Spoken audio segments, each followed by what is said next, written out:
actually damaged the Emerson Mnangagwa faction. It is none other than Temba Mliswa. I think Mnangagwa made the worst mistake to hire Temba Mliswa to run his PR by actually seeking to contaminate retired General Chiwenga's character, because in the process he is actually exposing retired General Chiwenga. And in a long essay that he wrote, and I will read to you word to word, and most probably get one or two comments, because the comment section is always on fire. He clearly indicates that Emerson Mnangagwa was the one who actually destroyed the opposition, indirectly so, and acknowledging that that on its own left him vulnerable to retired General Chiwenga. Greetings and welcome to your lovely channel, Rihlonipani Global News. If you're watching us for the very first time, please do remember to press the red or black subscribe button, so that next time when we beam live, you become the very first one to watch us. You know, Temba Mliswa, through his essays written Sabhuku's Eye, these essays are meant to be actually promoting Mnangagwa faction, but he is making numerous acknowledgements that have been actually denied by the faction of Emerson Mnangagwa, that there is factionalism, that the destruction of CCC, Mnangagwa did not take advantage of that. Instead, he is confronted by serious infighting within Zanopf. Now you tell me that this is good PR for Emerson Mnangagwa. It is nothing of that sort. So let me take you through what he has written today. It's quite so long, but you have to be patient. He says, an opposition hanging by the thread of a ZANU-PF blunder. Now he says in January, he's giving a historical context. In January 2024, Nelson Chamisa resigned from CCC, saying his party had been contaminated and hijacked. I will have nothing to do with sewer politics, he said in a 13-page statement. The original CCC idea was, however, hijacked. The original CCC idea has, however, been contaminated, bastardized, hijacked by ZANU-PF through the abuse of state institutions. He said, the expectation of many opposition supporters was that MPs and councillors would also resign in solidarity. However, only Fatsai Mahere, Mount Pleasant, and Alan Makam, Harare East resigned. Despite pressure from their constituents, none of the remaining legislators has resigned. While refusing to be identified with Sengezo Chabangu, the de facto Secretary General, he even calls Sengezo Chabangu the de facto Secretary General, many have remained in office allegedly defending the democratic space. Interestingly, the same MPs have been attacked for selling out. Leadership of the opposition is no longer clear, with Welshman Ncube Tendai and Jameson Timber having led it at some point. The party has lost much of its verve, and without a cohesive front exists through sporadic shouts from those who still identify with it. Now he says, treasonous 10 courts. Let's read, you will get this. Almost a clear narration of what transpired in the opposition so far, although trying to a little bit please his bosses. This was an opportune moment for the ruling ZANU-PF to advance its agendas with next to no opposition. However, factional gimmicks by a clique within threaten to waste this moment. At a time when the ruling party should be entrenching its hold, it finds itself grappling with internal frictions. This is a most unfortunate scenario which derails not just party business but national development. Or once a party is caught in such a scenario, it is incumbent upon the leader to exercise his discretion and powers to clean the system of whatever is clogging development. This makes it important for President Mnangagwa to act decisively and reconstitute his team accordingly. Facing his own version of factional elements, Chamisa blundered by walking away instead of cleaning out the individuals. Faced with a delicately similar scenario of suspect allies, President Mnangagwa has an opportunity of redefining strong leadership. I'm laughing at this. It's futile to continue marching on when part of the team is sapping strength from others by continuously tugging in the wrong direction. Rather, stop cleave of the errant branches and then continue marching.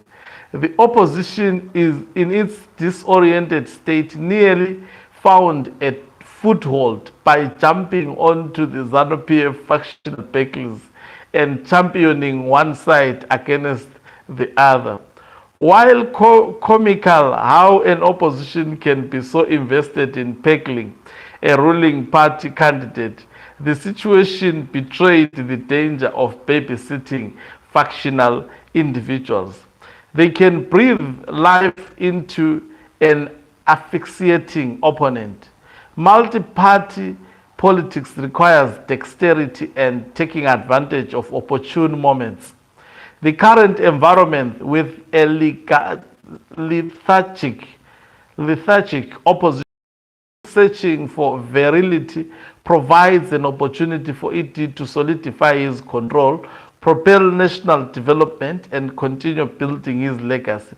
It's not every day that one gets to run a country with such a weak opposition to contend with. Such a situation should inspire bold actions that come 2028 or 2030 solidify its legacy.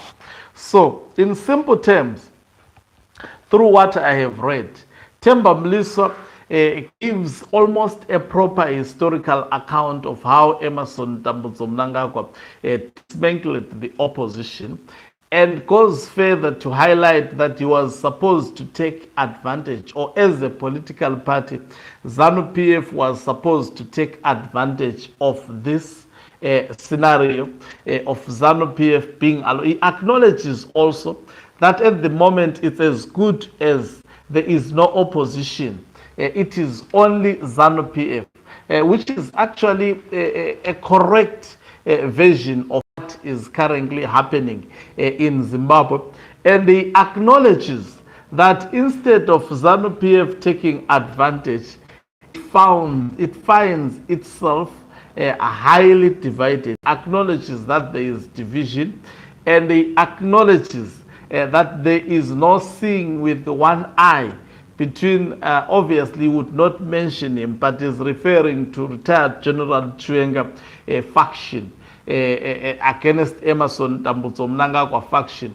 And he acknowledges that there may be more within ZANU-PF that are actually part of the retired General Chiwenga faction, but calling for Emmerson Mnangagwa to do the most dangerous thing, which is to actually fire everyone who is on the other faction. And they are talking, in this case, is referring to, obviously, has been decampaigning, tainting the name of none other than retired General Chiwenga. Now, also remember, Temba Mliswa was bought to do this. Is Temba Mliswa instructing Mnangagwa, or he is actually speaking what the script that Emmerson Mnangagwa has spoken to put on the public domain? But what makes the matters worse, especially for Mnangagwa as well as Temba Mliswa, is that retired General Chiwenga has nothing to do with, in fact, he considers Temba Mliswa as a non-existent human being. He doesn't respond. Temba Mliswa is always writing essays like Professor Jonathan Moyo. He would never actually entertain Temba Mliswa. Okay, so now let me just go to the comment section and read one or two. The comment section is always on fire. There is AHM, he says, lethargic option indeed. No wonder why new affiliates are propping up for it. Then someone says, funny how a so-called independent is allegedly giving advice to the ruling party, especially to someone who has been in politics for over 65 years. Rekai Bakoman. Someone says sell out. Someone says knowledge without wisdom. If I ask you what you are really trying to say,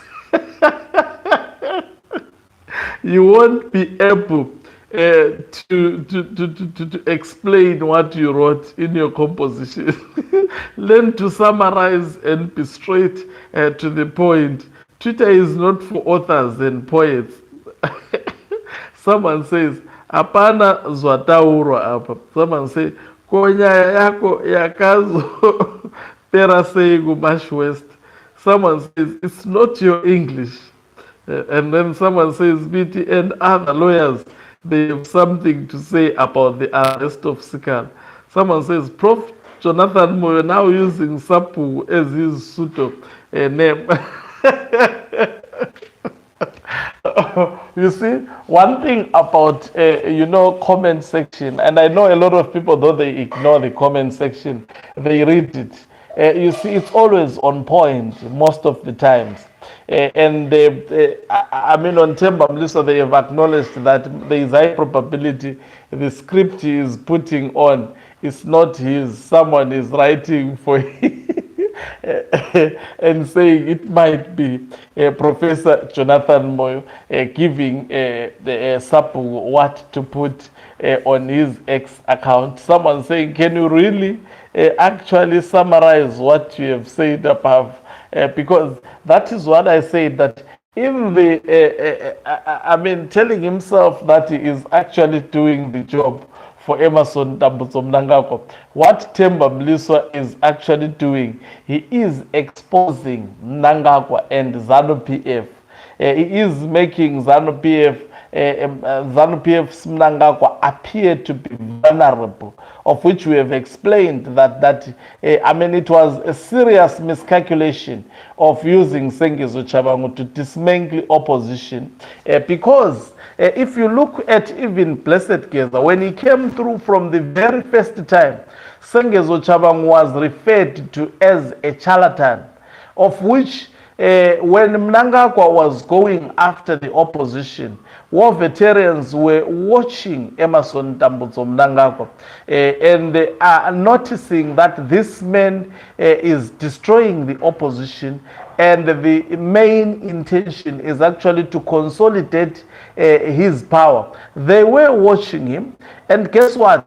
And when they noticed where he was going, it's not that that on its own, of course, it might have left, but the decisions taken by Mnangagwa to go after opposition, they noticed that this man was after consolidating his power. And at the same time, military generals who had assisted him were actually falling. Most of them, they were dying very, very mysterious deaths. Someone would just collapse in his farm and be buried. They were buried in twos, sometimes threes, at the National Heroes Acre. Obviously, that might have been noticed by the war veterans, and that is why they decided to stand up. I've always said Twitter is not for combos. Yes, someone says so. Yes, tweet was meant for very, very short statements. You summarize everything that you want to say. But obviously, it appears summary was the biggest challenge for Temba Mliswa. And in the process of writing, at least if he's writing even a composition, that composition should be on point. It should actually disadvantage the other side of Zanopf PF. but he's exposing Mnangagwa and also exposing the intentions of Emmerson Mnangagwa. I think both the writers of this script that was given to Temba Mliswa and Temba Mliswa, they are doing a disservice to themselves. Thank you very much for watching us. If you are watching us for the very first time, please do remember to press the red or black subscribe button so that next time when we beam live, you become the very first one to watch us. Umhlabane is signing off. Let me love and leave you. Let's meet on the other side of the live broadcast.